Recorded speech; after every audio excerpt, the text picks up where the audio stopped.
Hello guys, ఈరోజు నేను mango ice cream చేస్తూ ఉన్నాను. అది ఎలా చేసినారో రండి చూద్దాం. ఇక స్టవ్ మీద ప్యాన్ పెట్టుకొని 1/2 లీటర్ పాలు పోసుకుంటా ఉన్నాను. అది హై ఫ్లేమ్లో పెట్టుకొని ఒక గంట తీసుకొని దాంట్లో కలబెడుతూనే ఉండాలి, ఎందుకంటే అది అడుగున మాడిపోకుండా చూసుకోవాలి. తర్వాత ఇక్కడ నేను 4 టేబుల్ స్పూన్ చక్కెర తీసుకుంటా ఉన్నాను. తర్వాత మిల్క్ పౌడర్ తీసుకుంటాను, అంటే ఇది బాదం మిల్క్ పౌడర్. మీకు కావాలంటే ప్లెయిన్ మిల్క్ పౌడర్ కూడా తీసుకోవచ్చును.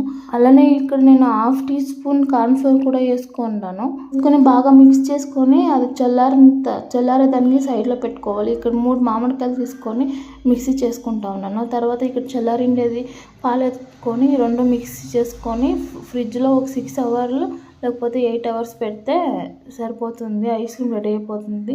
చూడండి ఎంత బాగా వచ్చిందో. మీరు ఒకసారి ట్రై చేసి ఎలా ఉందో కమెంట్ చేయండి. అలాగే నా ఛానల్ సబ్స్క్రైబ్ చేసుకోండి. ఇలాంటి వీడియోస్ కోసం కమెంట్ చేయండి.